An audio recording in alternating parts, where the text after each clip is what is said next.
Hola a todos. Hoy tenemos como invitada a María Luisa Sotelo Vázquez, que es catedrática de Literatura Española en la Universidad de Barcelona. Muchas gracias, doctora Sotelo Vázquez, por estar con nosotros. De nada, también me hace mucha ilusión participar en estas entrevistas que no conocía y no he tenido la oportunidad de verlas estos días. Muy bien, pues hoy nos vamos a centrar en una autora importantísima de la literatura española del siglo XX, que es Ana María Matute, y concretamente vamos a hablar de la novela Luciérnagas, que usted ha editado para Cátedra. Yo quería comenzar, ya que es una novela de juventud de la autora. Quería preguntarle qué sabemos de la formación literaria de Ana María Matute, qué lecturas marcaron esa infancia y juventud, que como sabemos, o para ubicar a los espectadores quizá más jóvenes que no estén familiarizados con la figura de Matute, Matute nace en 1925 y por tanto tiene 11 años cuando empieza la Guerra Civil, que sin duda es un hecho que marcó profundamente su vida y su obra. Pero ¿qué leía ella en esos años? A ver, Ana María Matute ha sido una buena lectora, pero una lectora, diríamos que siguiendo sus propios impulsos, ¿no? Porque no tiene unos estudios universitarios, por ejemplo, superiores, como es el caso de otra gran escritora de la que también se celebra el centenario, que es Carmen Martín Gaite. Ana María Matute fue muy aficionada en su juventud, en sus años iniciales, a la lectura de la Biblia, y eso tiene que ver incluso con una vivencia personal en el colegio francés en el que estudiaba, que dice que en una de las paredes del aula había representaciones bíblicas pintadas. Entre esas representaciones había una que la impresionó siempre mucho, que era el mito de Caín, la historia de Caín y Abel. Esto se verá después reflejado en sus novelas. Por lo tanto, la Biblia es una lectura importante. Lo fueron también los poetas de la generación del 27 y eso marca también su estilo, que es un estilo eminentemente poético. Y de entre esos poetas una enorme preferencia, una extraordinaria preferencia por Federico García Lorca y por Luis Cernuda. Evidentemente por el Quijote. El Quijote fue una lectura de cabecera y ella dice que la llegó a emocionar, voy a decirlo más o menos no de forma literal, pero que la llegó a emocionar hasta las lágrimas el final del Quijote por ver que el héroe tenía que renunciar a la fantasía y quedarse solo con la realidad. Eso también explica una parte de su, digamos, poética narrativa, ¿no? Y en cuanto a los escritores europeos, una gran preferencia por los escritores rusos, por Tolstoy, Chekhov, Dostoyevsky, y ya en un momento determinado de su formación por la llamada, como ocurre con casi todos los escritores de la posguerra española, por la lectura de la llamada generación perdida norteamericana, sobre todo por dos escritores, John Dos Passos, Manhattan Transfer fue una novela que marcó a muchos de los escritores de posguerra, desde Camilo José Cela hasta otros escritores, y también Faulkner, el gran escritor que marcaría la escritura pues, de ella, de Elena Quiroga, de muchos de los integrantes de la llamada generación del 50, ¿no? Entre los encontramos con Martín Gaite, Ferlosio, Aldecoa, etc.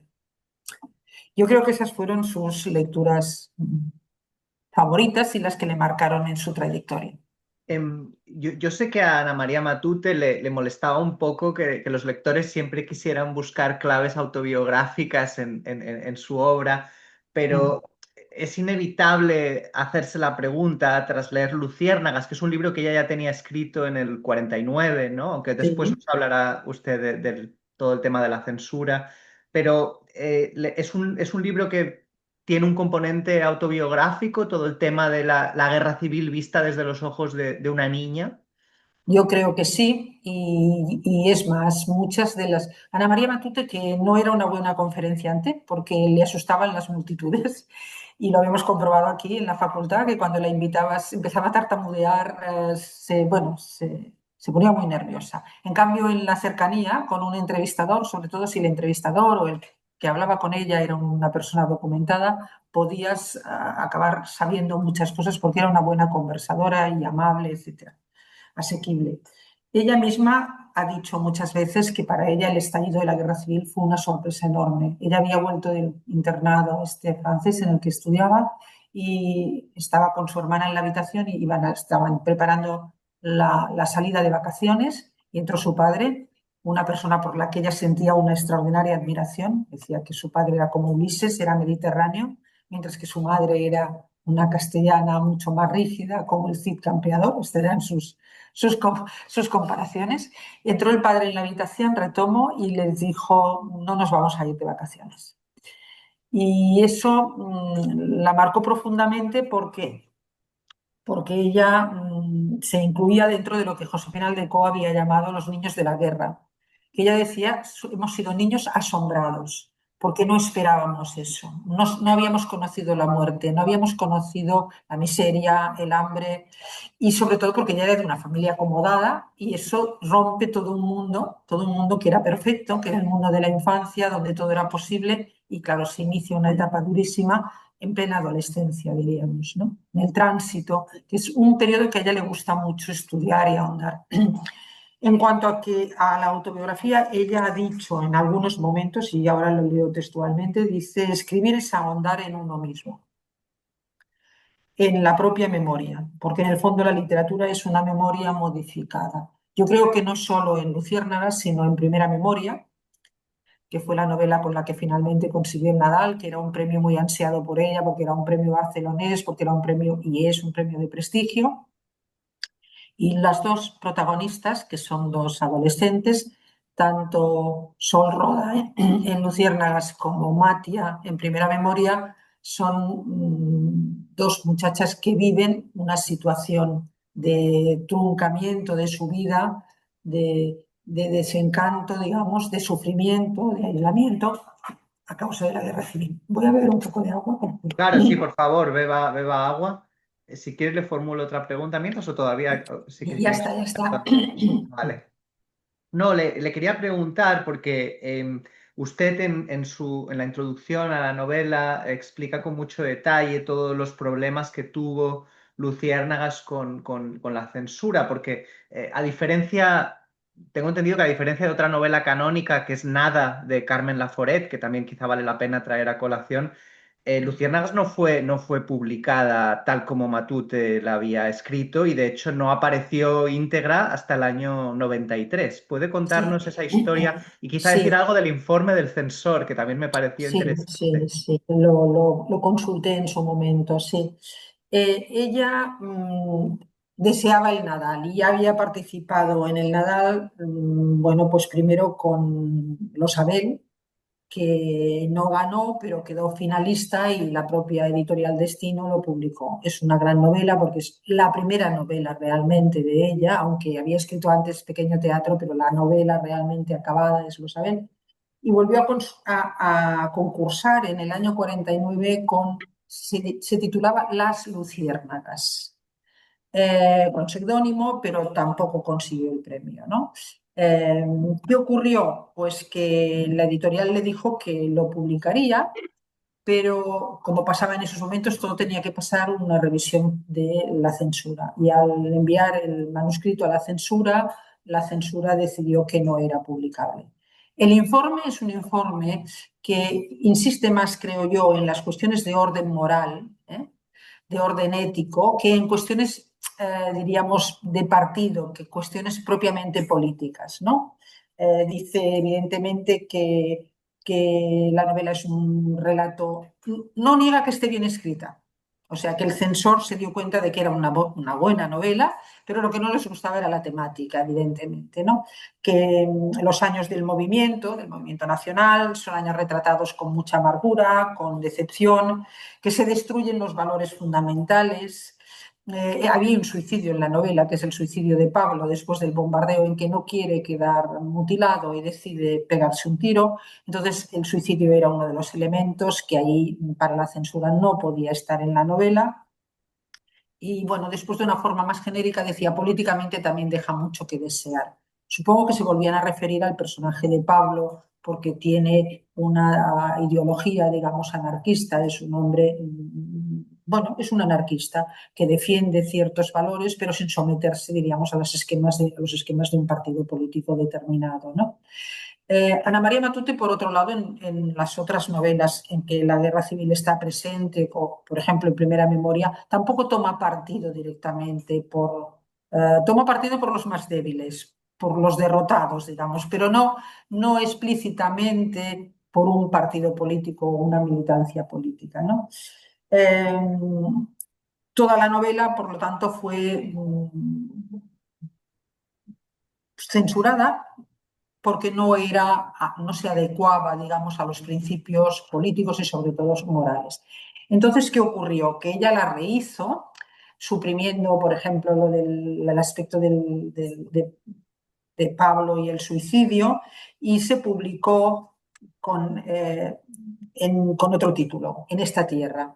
Pero ella nunca estuvo satisfecha de esa edición ni de esa reescritura, digamos, de manera que cuando decide reunir las obras completas no la incluye en una primera recolección de obras completas. Y es en el 93, y yo supongo que ahí tuvo mucho que ver su agente literaria, Carmen Balcells, que fue la que la obligó, porque Ana María Matute había tenido temporadas en su vida de fuertes depresiones causadas en parte por un matrimonio muy desafortunado, por la pérdida de la custodia de su hijo, etcétera.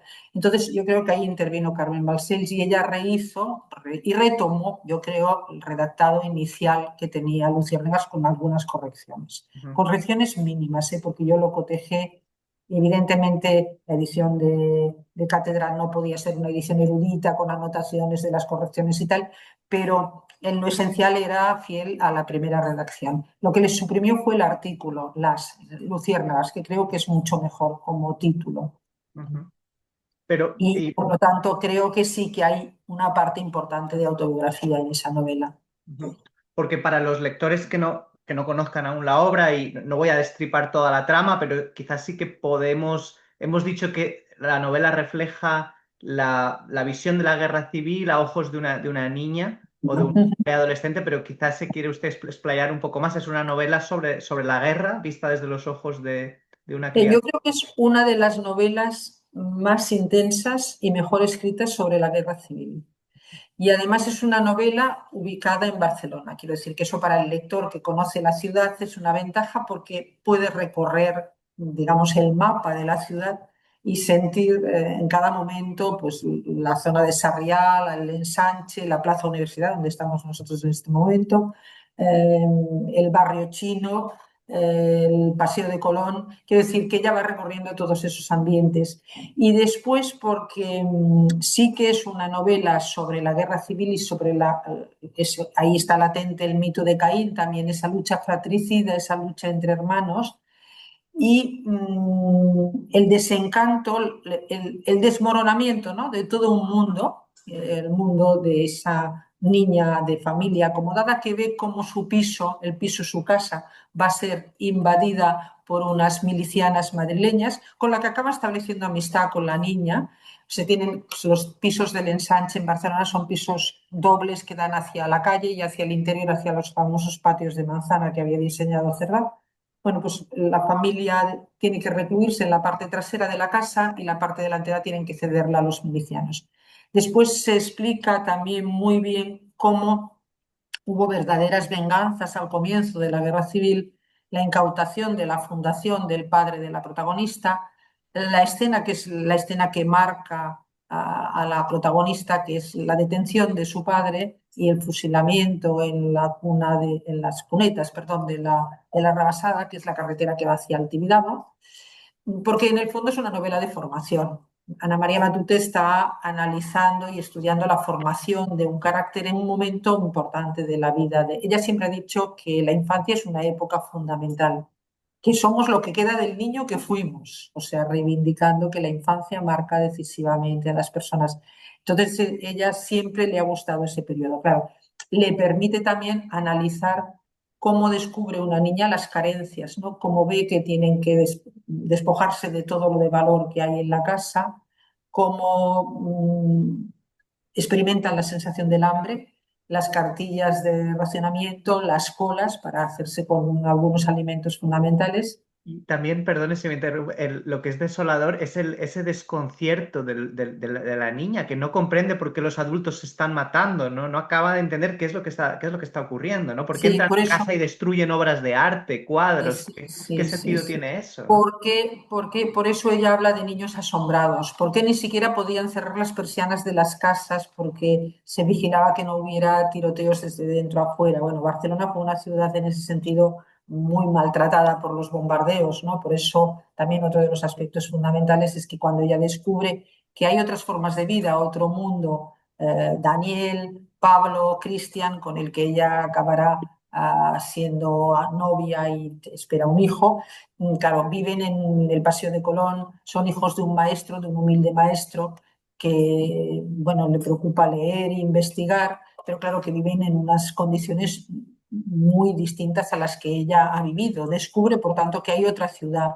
Y además ella juega con esa idea porque ya el último curso en el colegio en francés en el que había estudiado, ella con los libros se había forjado una ciudad imaginaria, una ciudad fantástica, que después se ve destruida por los continuos bombardeos y por el peregrinaje de ella por la ciudad, que en ese peregrinaje también hay un aprendizaje continuo, ¿no? De manera que cuando regresa en el 39, cuando entran las tropas franquistas en Barcelona y ella regresa a su casa, su madre dice, bueno, por fin todo esto ha terminado, vamos a reincorporarnos y a hacer la vida que hacíamos antes. Y es cuando ella dice, ya nada es igual, mi vida ya no puede ser como la de antes, ¿no? Por la experiencia acumulada, por su situación personal, por el embarazo y porque se da cuenta de que su madre se ha quedado anclada en unos valores que ya no son, ¿no? Ya no son los vigentes.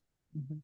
Sí, también me impresionó la descripción que hace con mucha elegancia y finura, como siempre es en su caso, pero de un tema muy sórdido como la prostitución Sí, de una sí. menor, ¿no? Que, Con el maestro con el que había sido profesor de su hermano en el verano.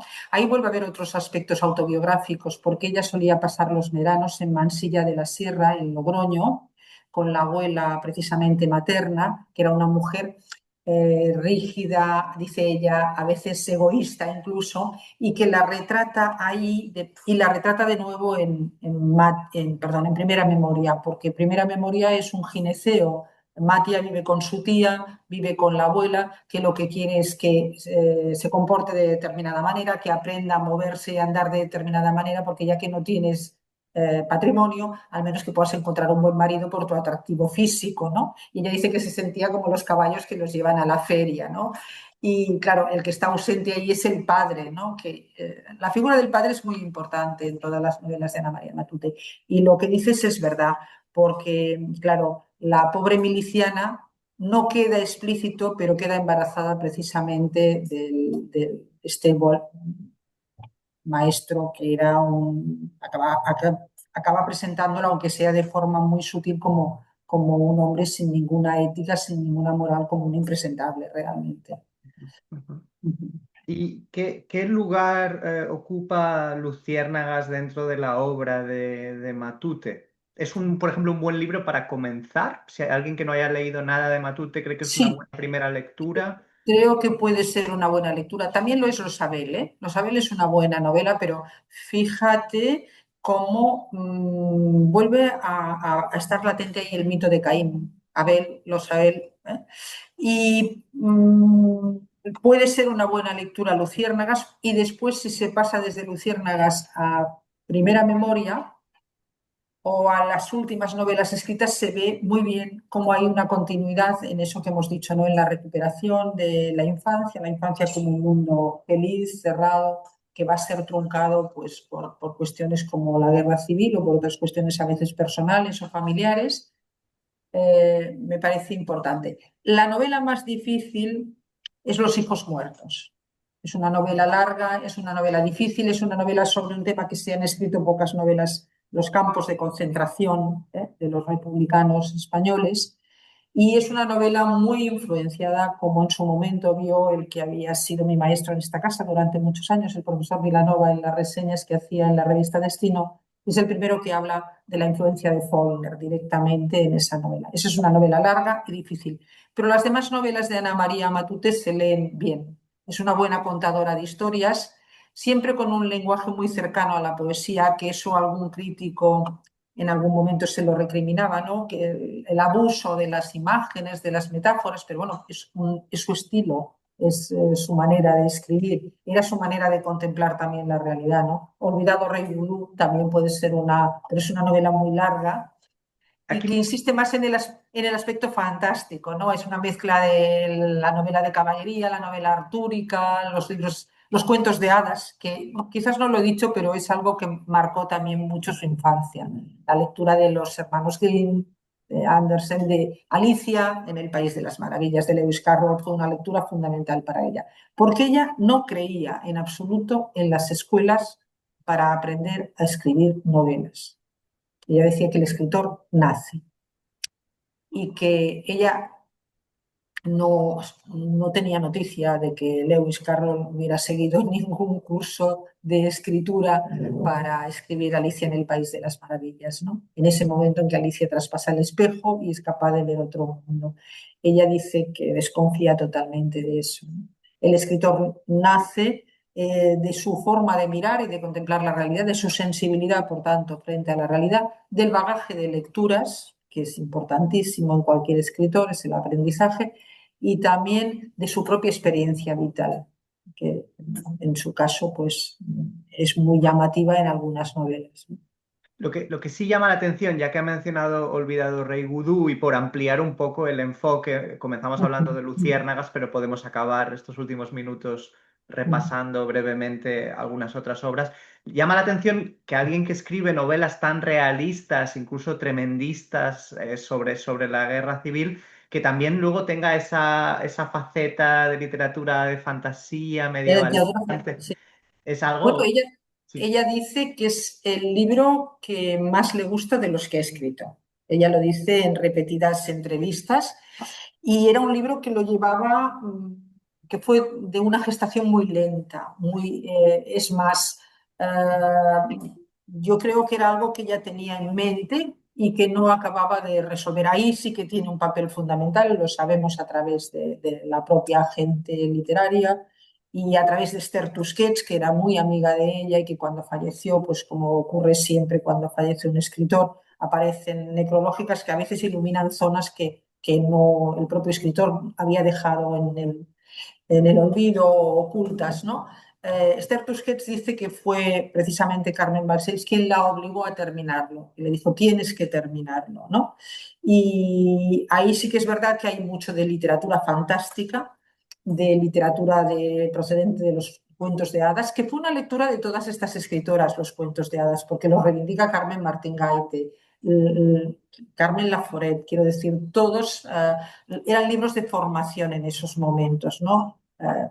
Después la literatura artúrica y la literatura clásica, que a ella le interesaba también mucho, ¿no? Y es un libro eh, en el que también hay digamos, una crítica a la realidad, pero no hecha desde la realidad, sino desde la fantasía, digamos. Es un juego entre la realidad y la fantasía. Es un libro muy voluminoso, muy amplio, muy largo, y no es el único, ¿eh? La Torre Vigía también era una novela que estaba ya en esa línea, pero vaya, es el libro, yo no sé si lo decía por lo que le había costado terminarlo, porque yo conozco prácticamente todos los cuentos también, por ejemplo, en los cuentos también hay muchos gérmenes de esa literatura fantástica, los niños tontos, por ejemplo, que ahora además están recogidos todos en un volumen, los cuentos escritos por Ana María Matute, ¿no?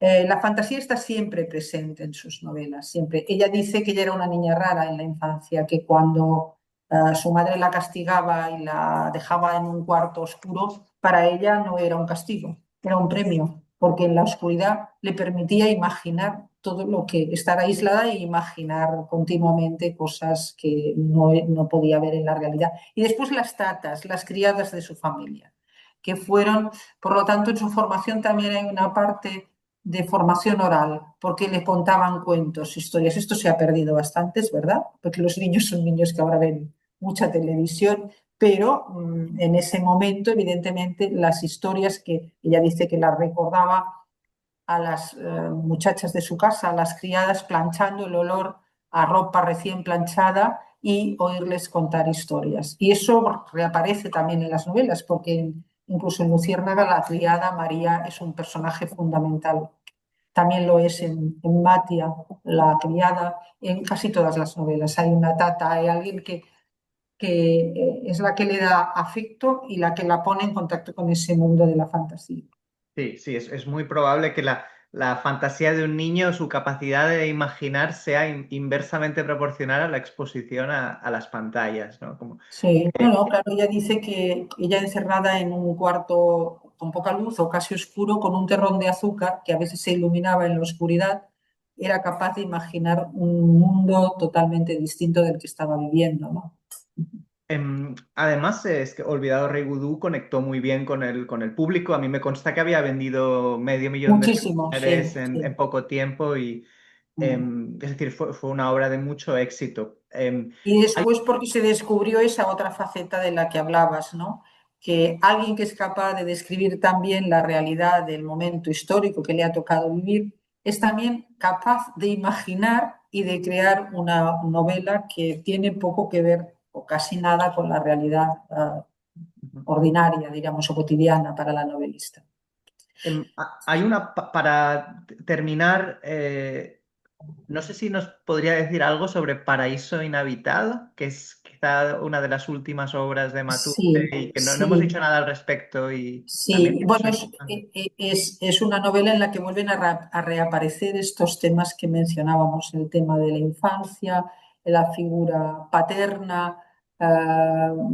Ahora sí, de golpe, con detalle, y eso que lo he leído, no tengo tan presente el argumento, pero es una novela que retoma estos temas que hemos estado mencionando. Y después no hay que olvidar que ella decía que la vida es una infancia repetida, que decía yo antes, no somos lo que queda del niño que fuimos, pero a la vez esa infancia repetida o esa manera de entender la infancia la lleva a protestar. Quiero decir, Ana María Matute dice también muchas veces que escribir es siempre protestar. Protestar a veces contra uno mismo, ¿eh? Incluso llega a decir eso, ¿no? Y igual que insistía mucho en que su vida no se entendía sin la literatura. La literatura había sido el faro de salvación, dice ella, de todas mis tormentas vitales, existenciales, ¿no? Porque yo no sé hacer otra cosa que escribir, en el fondo, ¿no? Por lo tanto, yo creo que fue cuando murió que me pidieron una necrológica que yo titulé Mi vida es una vida de papel, porque era una frase de ella, ¿eh? Mi vida es una vida de papel. Está todo en mí, en mis novelas. Evidentemente, lo que ocurre con la última novela es que, de alguna manera, ella ya no era la que escribía directamente, ¿eh? Tenía una persona que la ayudaba y, bueno, como ocurre siempre con las últimas novelas, se dice, ¿es la mejor novela de la escritora, como ocurrió con Volver la esquina de Carmen Laforet? No, no es la mejor novela Volver la esquina, la mejor novela es nada. Y es muy difícil escribir algo mucho mejor que nada después de nada. Pero claro, las editoriales tienen que vender libros y, bueno, no está mal decirlo así. Es una novela significativa, pero no es, creo yo, de las más importantes. De acuerdo. Pues muy bien, y con esto hemos abarcado todas las preguntas que teníamos preparadas. Estoy seguro de que muchos de los espectadores van a ir corriendo a la biblioteca, a las librerías a buscar libros de Ana María Matute, porque este centenario es una gran ocasión para celebrarla y volver y descubrir o Sí. releer su obra.